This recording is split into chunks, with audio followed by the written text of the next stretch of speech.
Slatington Borough for over 21 years. I am appalled with something that recently took place here. The police contract expired December 31st, 2015. Mr. Delaker was told to set up meetings to negotiate the contract renewal. He did not. The police were tired of waiting and waiting and waiting and finally decided they're going to arbitration.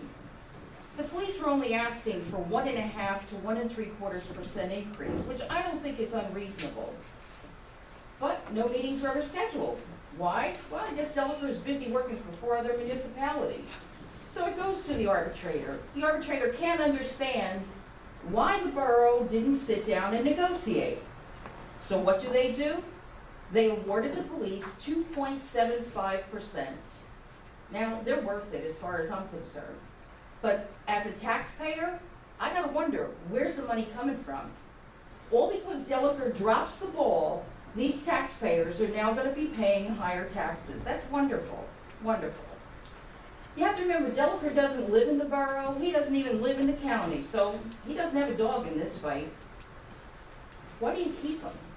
Why do you keep somebody who is now costing the taxpayers not only a large increase, but let me take it a step further. He causes safety issues, okay? A person on Main Street recently installed a fence without a permit, 6 foot high in their front yard. Now, there's an ordinance on the books that says you cannot go beyond 48 inches, 4 feet in your front yard. Why? So when police are doing their patrols in their cars from street level, they can view a property. You have a 6 foot high fence in a front yard, they can't see that property. Does he care? No. Why? Because Burek filed a right to know to get a copy of that permit, and why it was allowed, Delaker doesn't follow through. Why? Because Brian Reed told him that if ever anything comes in from Burek, ignore it.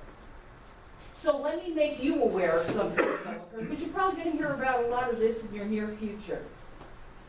Okay? In the federal civil rights law, a government agency can be held liable for the actions of an employee as it pertains to policies and practices. You may want to memorize that because you're probably going to hear a lot of that in your near future. Tom, I think you're doing an admirable job. You have brought more civility and reform to this group than I've seen in 20 years. Unfortunately, the person sitting to your left thinks you're treating her like a child.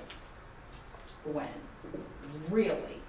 Let me tell you something, girlfriend, woman to woman, I've done the job. Suck it up. You haven't done anything since you've been here. So put your big lady pants on and get to work. You haven't done anything to put money in the coffers. You haven't saved this borough any money. So stop complaining. If your ego is bruised, too bad. You weren't hired for your ego. You were hired to do a job. Thank you, sir. One other thing. We have a dog catcher who recently wrote an article in a local periodical citing animal control laws.